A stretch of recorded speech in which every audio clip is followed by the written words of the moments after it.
అందరికీ నమస్కారం. నేను హైకోర్టు అడ్వకేట్ సుబ్బుని మాట్లాడుతున్నా. మనం ముందుగా యద్భావం తద్భవతి అని స్టార్ట్ చేద్దాం. ఎందుకంటే మనం ఏదైతే చేస్తామో మనకి కూడా అదే జరుగుతుంది అనేది దీని అర్థం. అదేవిధంగా న్యాయం గెలవాలి, న్యాయం మాత్రమే గెలవాలి. అయితే ఈరోజు మనం చూసుకున్నట్లయితే నిన్నటి రోజున మనకి పాస్టర్ ప్రవీణ్ పగడాల గారి రిపోర్ట్ అనేది ఇవ్వడం పోలీసులు, ఆంధ్రప్రదేశ్ డీజీపీ గారు, అదేవిధంగా రకరకాల పోలీస్ శాఖ పెద్దలందరూ కూడా ప్రెస్ అంటే ఎలక్ట్రానిక్ మీడియాకి ఇవ్వడం జరిగింది.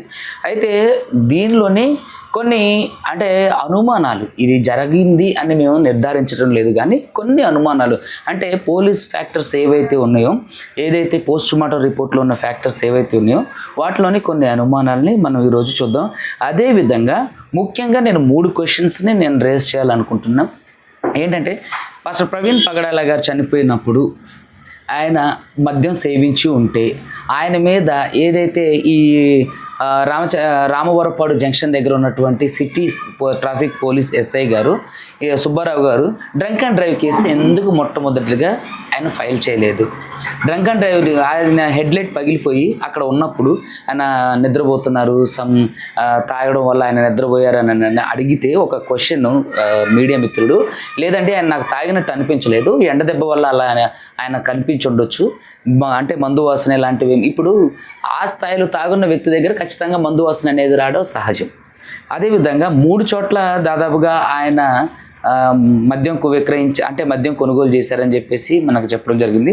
మరి 3 సార్లు మద్యం తాగిన వ్యక్తి బండిని డ్రైవ్ చేస్తున్నప్పుడు మరి అక్కడ ఉన్నటువంటి సిటీ ఎస్ఐ గారు సుబ్బారావు గారు ఎందుకని ఆయన మీద డ్రంక్ అండ్ డ్రైవ్ బ్రీత్ ఎనలైజర్తో టెస్ట్ చేసి డ్రంక్ అండ్ డ్రైవ్ టెస్ట్ చేయలేదు? చేసి ఎందుకు ఆయన మీద కేసు బుక్ చేయలేదు? హెడ్లైట్ పగిలి ఒక యాక్సిడెంట్ జరగడం వల్ల అక్కడికి వచ్చిందని అన్నప్పుడు హెడ్లైట్ పగిలి ఉన్న ఒక వెహికల్ని ఎందుకని అనుమానించదగ్గ వెహికల్గా తీసుకోలేదు? ఇంకొక విషయం, ఆయన నిలువరించడం ఆపటం కంటే కూడా ఎందుకని సీజ్ చేయలేదు? సీజ్ చేసి ఎందుకని దానిని విచారణ నిమిత్తం వాళ్ళు స్వాధీనం చేసుకోలేదు? ఇక్కడ పెద్ద మిస్టేక్ అనేది ఇక్కడే.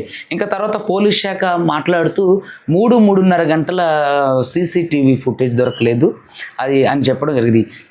ఇది ఎంతటి అనుమానానికి తావిచ్చే అంశం అంటే, ఒక 3-3.5 గంటలు సీసీటీవీ ఫుటేజ్ దొరకలేదు అని అంటే అది నిజంగా నమ్మశక్యంగా లేదనేది ప్రజల అభిప్రాయం. అదేవిధంగా ఇప్పుడు 3.5 గంటల సీసీటీవీ ఫుటేజ్ దొరకలేదు అంటే ఎందుకు దొరకలేదు? ఆ ఏరియాలో ఆయన ఏదైతే రామవరపుపాడు జంక్షన్ దాటిన తర్వాత నుంచి 3.5 గంటల వరకు 3-3.5 గంటల వరకు దొరకలేదంటే ఈ 3-3.5 గంటల పాటు ఆ రామవరపుపాడు జంక్షన్ అంటే ఆ హైవే మీద సీసీటీవీ కెమెరాస్ లేవా? ఉంటే అవి పనిచేయట్లేదా? పనిచేయకపోతే ఎందుకు పనిచేయట్లేదు? అంటే టెక్నికల్ ఇష్యూస్ వచ్చాయో లేకపోతే పాడైపోయా? అవి చెప్పలేదు. ఇంకా రకరకాలుగా నేను పాయింట్ టు పాయింట్ రాసుకున్నా. ఇవి అందరూ కూడా ఏంటంటే నేను వీటిని కొన్ని క్వశ్చన్స్గా మాత్రమే రేజ్ చేస్తున్నా. ఇది అవును అని మాత్రం నేను చెప్పడం లేదు. ఏంటంటే ప్రజాభిప్రాయంలో ప్రజాస్వామ్యంలో ఉన్నప్పుడు ప్రశ్నించడం ప్రతి ఒక్కరి బాధ్యత. అదేవిధంగా ప్రశ్నించడం అనేది ప్రతి ఒక్కరి జన్మ హక్కు, రాజ్యాంగం ప్రసాదించినటువంటి హక్కు. ప్రశ్నించేది అనేది లేకపోతే తప్పు అనేది మొత్తం రాజ్యం వెళ్తుందండి మన పెద్దవాళ్ళు చెప్తూ వింటుంటాం కదా. సో ఇప్పుడు కొన్ని క్వశ్చన్స్ నేను అంటే మీడియా సమావేశంగా చాలామంది పెద్దలకి నేను ఈ క్వశ్చన్స్ వేయాలని చేస్తున్నా. ముందుగా లక్ష్మీ ఫౌండేషన్ హాస్పిటల్ 5 గంటల 30 నిమిషాల 44 సెకండ్ల నుంచి స్టార్ట్ అయితే ఇష్యూ ఇక్కడ నుంచి స్టార్టింగ్ ట్రిగర్ పాయింట్ అనేది నా ఆలోచన. నేను వాళ్ళు చూస్తున్నప్పుడు ఇక్కడ నుంచి స్టార్ట్ అయితే రామవరపాడు జంక్షన్ లక్ష్మీ ఫౌండేషన్ హాస్పిటల్కి ఎన్ని కిలోమీటర్ల దూరం ఉంది? అంటే ఈ లక్ష్మీ ఫౌండేషన్ దగ్గర అంటే హాస్పిటల్ దగ్గర 5 గంటల 13 నిమిషాల నుంచి రామవరపుపాడు జంక్షన్ ఈ వరకు ఎంత దూరం ఉంది? ఇక్కడ మనం టైం చూసుకున్నట్లయితే 15 గంటల 13 నిమిషాలు, 5 గంటల 13 నిమిషాలు, 5 గంటల 15 నిమిషాలు. అంటే 5 గంటల 13 నిమిషాల నుంచి 5 గంటల 15 నిమిషాలు, 2 నిమిషాల్లోనే లక్ష్మీ ఫౌండేషన్ హాస్పిటల్ నుంచి రామవరపుపాడు జంక్షన్ వరకు వచ్చుంటే ఎన్ని కిలోమీటర్లు ఉంటుంది? ఆ వచ్చేటప్పుడు ఏ సీసీటీవీ ఫుటేజ్ లేదా? First question. రెండోది, రామవరపుపాడు జంక్షన్ ఎక్కడైతే ఉందో ఈ రామవరపుపాడు జంక్షన్ దగ్గర పాస్టర్ ప్రవీణ్ గారు తాగి కూర్చున్నప్పుడు ఆయన ఫేస్ క్లియర్గా కనిపించేటట్టు పిక్చర్స్ ఏవి ఎందుకు లేవు? ఇది జనాలు అడిగే క్వశ్చన్, అదేవిధంగా చాలామంది అడుగుతున్నటువంటి క్వశ్చన్. కామన్గా పాస్టర్ ప్రవీణ్ పగడాల గారు ఎంత వేగంతో డ్రైవ్ చేశారు అంటే అక్కడ నుంచి ఏది లక్ష్మీ ఫౌండేషన్ హాస్పిటల్ నుంచి రామవరపుపాడు జంక్షన్ వరకు కూడా పాస్టర్ ప్రవీణ్ పగడాల గారు ఎంత దూరంతో వస్తే అది ఎంత దూరం ఉంది, వస్తే ఎన్ని కిలోమీటర్ల దూరంలో ఆయన ఎంత టైంలో అక్కడికి 2 నిమిషాల్లో చేరుకోవడానికి ఎన్ని కిలోమీటర్ల దూరం ఎంత వేగంతో వస్తే చేరుకోగలరు. తర్వాత ఆ ఏరియా ఈయన 3-3.5 గంటల వరకు అంటే 2 గంటల వరకు సుమారు అక్కడ పడుకొని ఈ నిద్రపోయారు అని చెప్పి అక్కడ ఆటో డ్రైవర్ ఇచ్చిన స్టేట్మెంట్ని తీసుకొని బేస్ చేసుకొని చెప్తున్నారు కదా. ఆ ఏరియాలో గడ్డి ప్రాంతం, చెట్లు ఉన్న ప్రాంతం అయితే మరియు ట్రాఫిక్ ఉంటే సీసీటీవీ ఫుటేజ్ దొరకకపోవడానికి మరియు ఆయన ప్రయాణం చేసిన కొన్ని ప్రాంతాల్లో చెట్లు, గడ్డి, ట్రాఫిక్ ఉన్నాయి. నేను ఇక్కడ క్వశ్చన్ ఏంటంటే ఆయన జంక్షన్ అనేది అదొక కూడలి, చుట్టుపక్కల చాలా వరకు ఆఫీసులు ఉండొచ్చు, తర్వాత ప్రైవేటు సంబంధించిన కిరాణా షాపులు కానివ్వండి, దుకాణాలు కానివ్వండి, పెట్రోల్ బంపులు కానివ్వండి, లేదంటే మెడికల్ షాపులు కానివ్వండి, అక్కడ ఏ సీసీటీవీ ఫుటేజ్ కూడా లేదా. అంత పెద్ద కూడలిలో ఎందుకు ఏ సీసీటీవీ ఫుటేజ్ దొరకలేదు? ఆయన తాగి పడుకున్నది, నేను మళ్ళీ రిపీట్ చేస్తాను, ఆయన తాగి పడుకున్న 2.5 గంటల వరకు పడుకున్నప్పుడు కనీసం ఆటో డ్రైవర్ అయినా ఎందుకు వీడియో తీయలేదు? ఓకే పోనీ ఆ ఆటో డ్రైవర్ వీడియో తీయలేదు, ఆ ట్రాఫిక్ సిటీ ఎస్ఐ సుబ్బారావు గారైనా సరే ఎందుకు ఆయన తాగి పడిపోయిన వీడియో తీయలేదు? ఒకవేళ ఆయన ఫోటోలు తీసుంటే ఆయన ఫేస్ కనిపెట్టేటట్టు కదా తీయాలి. ఇప్పుడు మనం ఫర్ సపోజ్ చూసుకున్నట్లయితే ఎవరైనా పబ్లిక్ ప్లేసుల్లో ధూమపానం చేసేటప్పుడు ఖచ్చితంగా వాళ్ళ ఫేస్ కనిపించేటట్లు అందరూ ట్రాఫిక్ పోలీసులు ఇట్లా ఫేస్ కనిపించేటట్లు ఫేస్ పెట్టి ఫోటో తీస్తారు. అదేవిధంగా డ్రంక్ అండ్ డ్రైవ్లో కూడా ఫేస్ కనిపించేటప్పుడు ఫోటో, వీడియో తీస్తారు. ఏదైతే ఈ కోడలిలో ఏదైతే కోడలి ఉందో ఇక్కడ ఎందుకు సీసీటీవీ ఫుటేజెస్ లేవు? ఈ సీసీటీవీ ఫుటేజెస్లో ఆయన ఎందుకు 2.5 గంటలు పడుకున్నట్టు చూపించలేదు? అదేవిధంగా సిటీ ఎస్ఐ గారు ఎవరైతే ఉన్నారో సుబ్బారావు గారు, ఆయన ఫోటో క్లియర్గా కనిపించేటట్లు ఎందుకు ఫోటో తీయలేదు లేదా వీడియోలు తీయలేదు? ఖచ్చితంగా ఒక ట్రాఫిక్ ఎస్ఐ గారి బాధ్యత తాగి డ్రైవ్ చేస్తున్నప్పుడు ఖచ్చితంగా బ్రీత్ అనలైజర్ తీసుకొచ్చి బ్రీత్ అనలైజర్తో టెస్ట్ చేసి ఖచ్చితంగా కేసు బుక్ చేయాలి. ఇది ప్రాథమికంగా ఈ కేసు అన్నిటికీ ముఖ్యంగా కీ పాయింట్ నేను ఇదే అనుకుంటున్నా. ఎందుకు ఆయన మీద drunk and drive case book చేయలేదు? చనిపోయిన తర్వాత ఆయన ఓకే ఆయన పాస్టర్ ప్రవీణ్ పగడాల గారు తాగే ఉండుండొచ్చు అనడానికంటే కూడా తాగిండు అని నిర్ధారించడానికి స్పష్టమైనటువంటి చేతులు ఆధారాన్ని దొరికినప్పుడు మీరు ఎందుకు దానిని ఆధారంగా తీసుకోలేదు? ఎందుకు ఆయన మీద కేసు ఫైల్ చేయలేదు? ఎందుకని తాగి ఉండు అని చెప్పేసి మీరు ఆయనకు సంబంధించినటువంటి ఏ కేసు బుక్ చేయలేదు? రెండోది, ఆ టైంలో ఈ పర్టికులర్ టైంలో సీసీటీవీ ఫుటేజ్ దొరకలేదు అంటున్నారు కదా, ఈ సీసీటీవీ ఫుటేజ్ పనిచేయలేదా? లేదంటే ఆ ఏరియాలో ఆ కోడల్లో ఆయన పడుకున్నప్పుడు సీసీటీవీ ఫుటేజెస్ లేవా? లేదా పని చేయట్లేదా? టెక్నికల్ ఎర్రర్స్ ఉన్నాయా? రెండోది, అంత పెద్ద రామవరపుపాడు జంక్షన్ వద్ద మిగిలిన సీసీటీవీ కెమెరాలు ఏవి లేకపోవడం అనేది, ఆయన అంటే వివరంగా తీయకపోవడం అనేది నిజంగా చాలా ఆశ్చర్యంగాను కొంత భయానకంగాను ఉంటుందని ప్రజల యొక్క అభిప్రాయం. అదేవిధంగా ట్రాఫిక్ ఎస్ఐ గారు అక్కడ అంతకుముందు ఏదైతే పోస్ట్ మార్టం రిపోర్ట్ రావడానికి ముందు ఎవరైతే ట్రాఫిక్ ఎస్ఐ సుబ్బారావు గారు ఉన్నారో ఆయనతో ఒక ఛానల్ ఇంటర్వ్యూ తీసుకున్నప్పుడు ఆయన డైరెక్ట్గా చెప్తున్నారు, ఆ ఛానల్ వాళ్ళు అడుగుతున్నారు, ఆయన తాగినట్లు మీకు అనిపించిందా అంటే ఆయన తాగినట్టు నాకు అనిపించలేదు అని స్పష్టంగా మళ్ళీ ఒకసారి చెప్తున్నా. సిటీ పోలీస్ ఎస్ఐ గారు ఎవరైతే ఉన్నారో సుబ్బారావు గారు, అతను ఒక టీవీ ఇంటర్వ్యూకి ఇస్తూ ఆయన చెప్పిన వాక్యం ఏంటంటే, మాట ఏంటంటే, మీకు ఆయన తాగినట్లు అనిపించారంటే తాగినట్లు అనిపించలేదు, ఎండకి రావడం వల్ల ఎండ దెబ్బ తగిలిందేమో అని మేము అనుకున్నాం అని నన్ను అన్నారు. అంటే ఇక్కడ ఈ స్టేట్మెంట్కి ఇప్పుడు ఎవరైతే మన ఆంధ్రప్రదేశ్ రాష్ట్ర డీజీపీ గారు మిగతా పోలీస్ పెద్దలు ఎవరైతే ఉన్నారో వాళ్ళు ఇచ్చిన స్టేట్మెంట్కి కొంచెం డిఫరెంట్గా ఉందని చూస్తున్న ప్రతి ఒక్క జనానికి అర్థమవుతుంది. అంటే మనం ఖచ్చితంగా ప్రజలకి, అదేవిధంగా సొసైటీకి, అదేవిధంగా న్యాయ వ్యవస్థకి సమాధానం చెప్పాలి. అందరూ చట్టం ముందు సమానమే. అదేవిధంగా ఈయన ఒకవేళ ఎండ దెబ్బ తగిలి ఉన్న వ్యక్తి అయినప్పుడు ఆయన కనిపించినప్పుడు కనీసం ఎందుకని అంటే మన అంబులెన్స్కి ఇన్ఫార్మ్ చేయలేదు? ఆయన పడుకొని ఉన్నప్పుడు కనీసం అతను మెడికల్ స్టేటస్ అయినా ఎందుకు కనుక్కోలేదు? ఒకవేళ అతను నిజంగానే అక్కడ పడుకొని ఉన్నప్పుడు ఈ వడదెబ్బ తగలటం వల్లే చనిపోయి ఉంటే, ఆ వడదెబ్బ తగిలి చనిపోయిన అంటే ఈ 2 గంటల వ్యవధిలో వడదెబ్బ తగిలి చనిపోతే ఎవరు రెస్పాన్సిబిలిటీ? సో దయచేసి ఈ క్వశ్చన్స్ అన్నీ కూడా నాకు మన డీజీపీ గారు ఇచ్చినటువంటి చూసిన తర్వాత వచ్చినవి. అదేవిధంగా సుమారు 2 గంటల సమయం వరకు అక్కడ ఆయన నిద్రపోతే ఒక ఆటో డ్రైవర్ అతన్ని గమనించారు అని అన్నారు. అంటే 2:30 గంటల వరకు ఒక ఆటో డ్రైవర్ పాస్టర్ ప్రవీణ్ పగడాల గారిని గమనిస్తూ అక్కడ ఆయన ఎందుకున్నాడని మీరు ఆయన్ని క్వశ్చన్ చేశారా? ఒకవేళ క్వశ్చన్ చేస్తే అది మీడియా మీదకి చెప్పలేదు, దయచేసి దాని మీద కూడా ఈ క్వశ్చన్ మేము వేస్తున్నాం. ఒక ఆటో డ్రైవరు ఆయనకి టీ తాగిపించారు, ఆయన్ని అంటే ఇంటికి తీసుకెళ్ళడానికి ప్రయత్నం చేశారు అని మీరు చెప్పారు. ఒక ఆటో డ్రైవర్ 2:30 గంటలు ఆయన్నే ఎందుకు గమనించారని సూటిగా ఎందుకు దాని మీద విచారణ చేయలేదనేది నా సూటి ప్రశ్న. రెండోది, ఇక్కడ అనుమానించిన విషయం ఏంటంటే 2-2:30 గంటల వైపు ఆయన 2-2:30 గంటల వరకు కూడా అక్కడే ఆయన పడుకొని ఉంటే కనీసం ఏ వ్యక్తి కూడా ఆయన గుర్తించలేదా?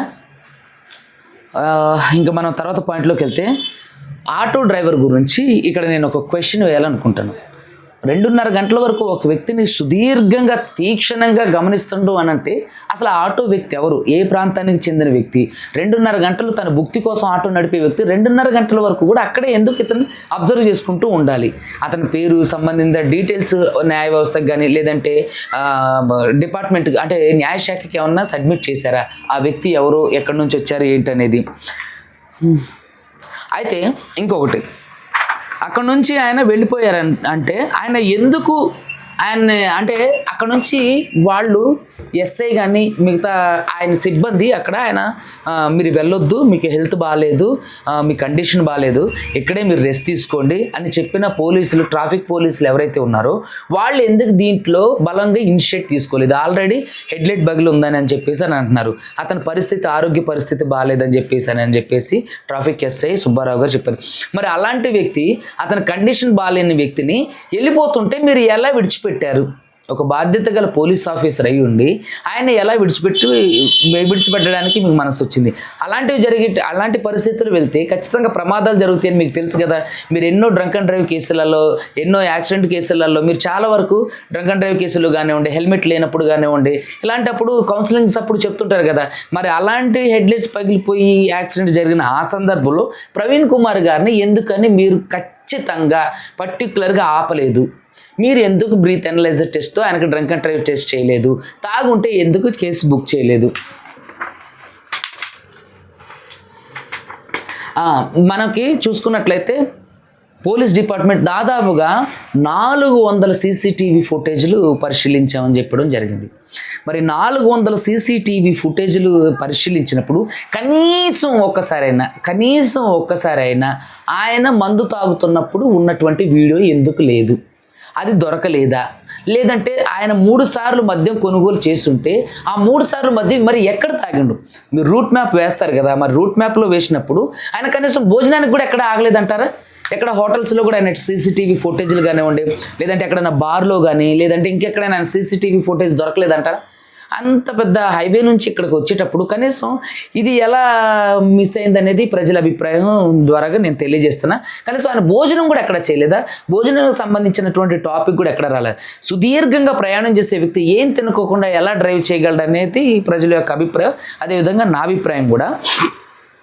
ఈ తర్వాత కూడా ఎక్కడైతే అక్కడ ఈ జంక్షన్ నుంచి స్టార్ట్ అయినటువంటి వ్యక్తి ఎక్కడైతే ఉన్నారో ఆయన దాదాపు 3 గంటలన్నర వరకు కూడా ఎక్కడి నుంచి ఎక్కడికి ట్రావెల్ చేశారనేది సీసీటీవీ ఫుటేజ్ దొరకలేదు అని అన్నారు. సో ఈ సీసీటీవీ ఫుటేజ్ దొరకలేదు అని అంటే అది అసలు నిజంగా వినడానికే చాలా కష్టంగా ఉంది. ఒక న్యాయవాదిగా వినడానికి చాలా కష్టంగా ఉంది. 3-3:30 గంటల సీసీటీవీ ఫుటేజ్ దొరకకపోతే ఆ 3-3:30 గంటల సీసీటీవీ ఫుటేజ్లోనే ఈ క్రైమ్ అంతటా జరగడానికి ఒకవేళ అవకాశం ఉండొచ్చేమో. ఆయన ఆ 3 జరగలేదు, పోనీ జరగలేదు, ఆ 3-3:30 గంటలలో అక్కడ ఏం జరిగిందనేది తెలియాలి. ఖచ్చితంగా ప్రజలకు తెలియాలి, న్యాయస్థానాలకి తెలియాలి. ఎందుకంటే మనం చూసుకున్నట్లయితే గతంలో కొన్ని రేరెస్ట్ కొన్ని కేసులలో కూడా పోలీస్ ఎంక్వైరీ రిపోర్టులు చాలా తప్పని మనం అంటే ఇక్కడ ఎన్కౌంటర్ కేసులో కూడా మీరు చూసుకున్నట్లయితే దిశ ఎన్కౌంటర్ కేసులో కూడా సుప్రీంకోర్టు వరకు వెళ్ళడం, హ్యూమన్ రైట్స్ వరకు వెళ్ళడం, అవి చాలా విషయాల్లో తప్పులు అని తెలియడం కూడా జరుగుతుంది. కాబట్టి దాన్ని బేస్ చేసుకొని నేను ఈ క్వశ్చన్ వేస్తాను. 3:30 గంటల వరకు సీసీటీవీ ఫుటేజ్ దొరకలేదు అని అంటే ఆ 3:30 గంటల్లోనే ఆయన ఎవరైనా చంపేసి ఉండొచ్చు కదా. అంటే ఉండొచ్చు కదా, ఇది ఒక ఊహాగానం మాత్రమే ఉండి దాన్ని ప్రీ ప్లాన్డ్గా చేసి ఉండొచ్చు అంటానికి అవకాశం లేకపోలేదు కదా. ఇది కాదు అంటానికి ఏమన్నారు ఆధారాలు ఉన్నాయా, అది కూడా కొంచెం ప్రవేశపెట్టాలి. ఎందుకంటే 3.5 గంటల వరకు సీసీటీవీ ఫుటేజ్, అందులో హైవేలో ఇట్స్ హైలీ ఇంపాసిబుల్. అంటే 3.5 గంటలు అంటే సుమారుగా ఆగకుండా ట్రావెల్ చేసి ఉంటే మనకి గంటకి 60 కిలోమీటర్లు వేసుకున్న 180 కిలోమీటర్లు అవుతుంది. సరే గంటకి 50 కిలోమీటర్లు ఆయన చాలా ఫాస్ట్గా వెళ్తున్నారని దాదాపుగా 70లోనే ఎంతో వెళ్తున్నారని చెప్పి సుమారుగా 70 స్పీడ్లో పెట్టుకున్నా మనం 3.5 గంటలు అంటే సుమారు 180 కిలోమీటర్లు. సరే 100 కిలోమీటర్లు అయినా సరే ఆయన ఫాస్ట్గా వెళ్తారు. ఈ 100 కిలోమీటర్ల మేర ఎక్కడి నుంచి మిస్ అయ్యి ఎక్కడి నుంచి అంటే ఇప్పుడు రామవరపుపాడు జంక్షన్ దగ్గర సీసీటీవీ ఫుటేజ్ ఫర్ సపోజ్ అక్కడ నుంచి స్టార్ట్ అయింది. తర్వాత 3.5 గంటల వరకు ఆయన సీసీటీవీ ఫుటేజ్ దొరకలేదు. ఎక్కడి నుంచి సీసీటీవీ ఫుటేజ్ దొరికింది ఇప్పుడు ఫర్ సపోజ్ ఎక్స్ దగ్గర దొరికింది.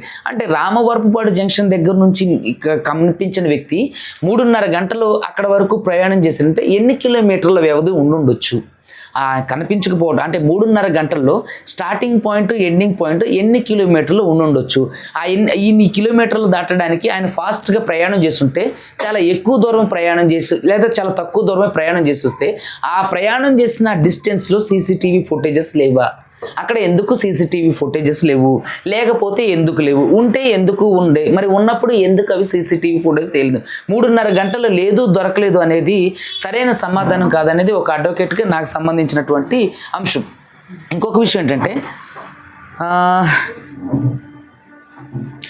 ఇంకొక విషయం, బుల్లెట్ పైన అతివేగంగా ఆయన ప్రయాణం చేసి రాత్రి 11:42 నయ్యారా పెట్రోల్ బంక్ పక్కన రోడ్డు పక్కన పడిపోయారు అని చెప్పి ఐజీ గారు రిపోర్ట్ ఇవ్వడం జరిగింది. ఎవరో చెప్పినట్టుగా. అంటే ఈ 11:42 అక్కడ పడిపోయారని చెప్పి ఎవరన్నా స్టేట్మెంట్ ఇచ్చారా, ఎవరన్నా లైవ్ అంటే చూసిన వ్యక్తి చెప్పారా, లేదంటే మీరు ఐడెంటిఫై చేశారా, ఐడెంటిఫై చేస్తే ఏ టైంకి చేశారు, 42 నిమిషాలని పర్టికులర్గా చెప్పడానికి ఏదైనా ఒక పాయింట్ ఉంటుంది కదా. అంటే ఇప్పుడు ఆయన దాదాపుగా 5:13 అక్కడ ఏది foundation hospital Lakshmi foundation hospital దగ్గర కనిపించారని పర్టికులర్గా టైంతో చెప్పినప్పుడు, అలాగే ఆయన ఆ పెట్రోల్ బంక్ పక్కన రోడ్డు పక్కన పడిపోయి ఉన్నారు అంటే రోడ్డు పక్కన పడిపోయారని చెప్పి 42 నిమిషాలకి ఏది 11:42 ఐజీ గారు చెప్పిన ఎవరు చెప్తే దాన్ని ప్రామాణికంగా తీసుకున్నారు, ఎలా ఆ టైంని మీరు డిక్లేర్ చేశారు. సో ఇలా చాలా రకాల క్వశ్చన్స్ ఉన్నాయి. ఎందుకంటే ఇప్పుడు నేను వీటన్నిటిని సంధించడానికి గల కారణం ఏంటంటే గౌరవ న్యాయస్థానాల్లో మనం వీటన్నిటికీ సమాధానం చెప్పాలి కాబట్టి పోలీసు వ్యవస్థ ఒక కామన్ పీపుల్గా చాలా మందికి ఈ అడిగే రైట్ ఉంది. అదేవిధంగా సామాజిక అంశాలపై స్పందిస్తున్నటువంటి నాలాంటి అడ్వకేట్లు కూడా దీని మీద ఖచ్చితంగా స్పందించాలి, అడగాలి. కాబట్టి అడగటం నా జన్మ హక్కు.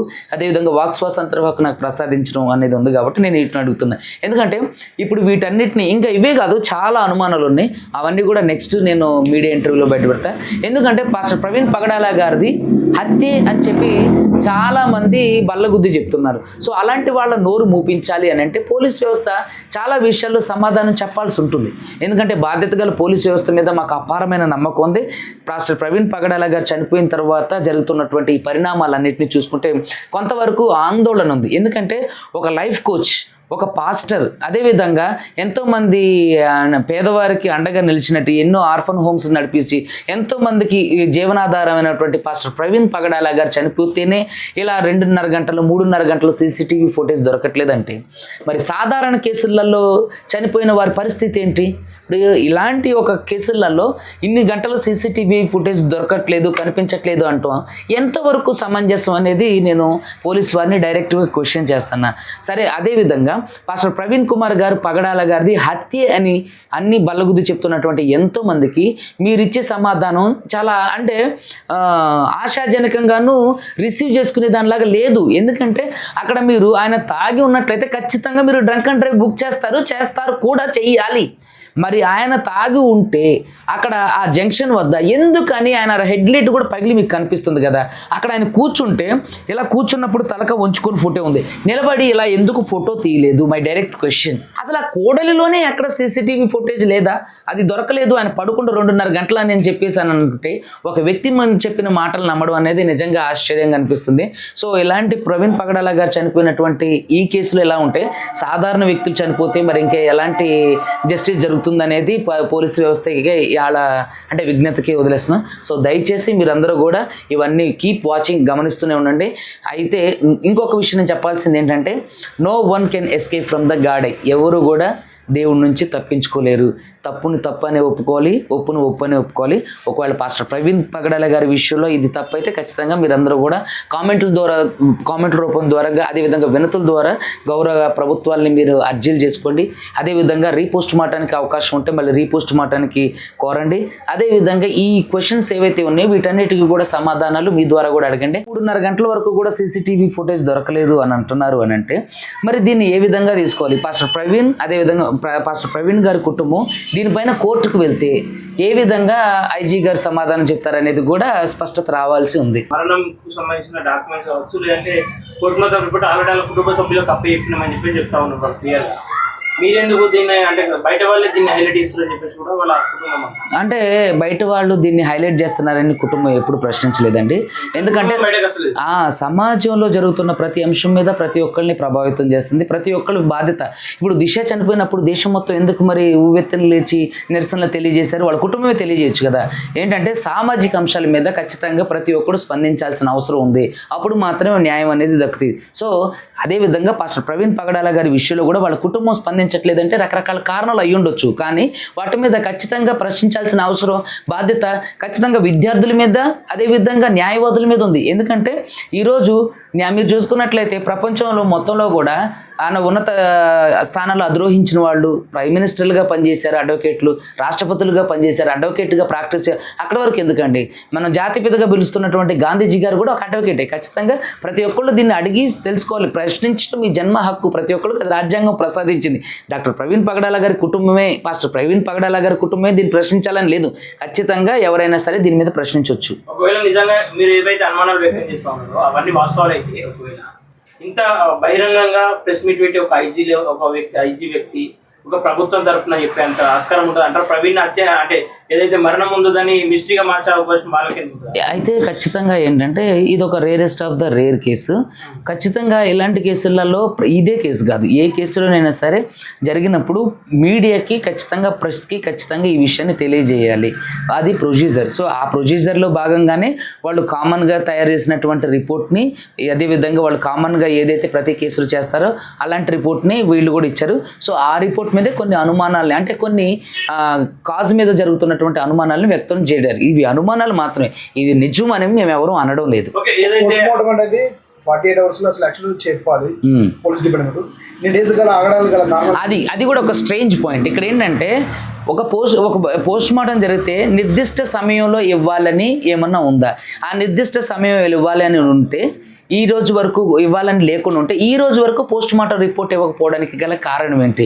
సో ఈ చూస్తున్నట్టే కొంతవరకు కూడా ఏంటంటే రాజకీయ కోణాలు అలుముకొని ఉన్నాయేమోనని చెప్పి నార్మల్ ప్రజలు భావించడానికి అవకాశం ఉంది. సో కాబట్టి ఈ పోస్ట్ మార్టం రిపోర్ట్ అనేది ఒకటి లేట్గా రావడం అనేది ఈ క్వశ్చన్స్ అన్నిటికీ కూడా ప్రధానంగా ఉన్నటువంటి అంశం. ఏదైతే లిక్కర్ షాప్ కి 3 times వెళ్ళాడు కదా, అక్కడ ట్రాన్సాక్షన్స్ లో ఇతని పేరే ఉందని చెప్పి చెప్తా ఉన్నారు కదా పోలీసులు, దీనికి సంబంధించి. అయితే లిక్కర్లో ఇప్పుడు చూడండి, మీరు చూసుకున్నట్లయితే లిక్కర్ కొనుగోలు చేయడం వేరు, లిక్కర్ తాగడం వేరు. లిక్కర్ కొనుగోలు చేసినప్పుడు ఖచ్చితంగా ఆ వ్యక్తి కొనుగోలు చేసిన వ్యక్తి తాగుతుడు అని చెప్పి మనం ఎక్కడ కూడా స్పష్టత లేదు, చేయలేము కూడా. ఇప్పుడు ఈవెన్ నేను కూడా మా నాన్నగారి కోసం చాలాసార్లు లిక్కర్ కొంటా, కానీ నేను లిక్కర్ తాగను. అయితే అదే చెప్తున్నా, మరి 3 సార్లు లిక్కర్ కొన్నటువంటి పాస్టర్ ప్రవీణ్ పగడాల గారు మరి 3 సార్లు ఒక్కసారైనా సరే 400 కెమెరాలకి ఎక్కడ కూడా తాక్కుంటూ ఎందుకు దొరకలేదు? పోనీ నా క్వశ్చన్, ఇట్స్ మై క్వశ్చన్.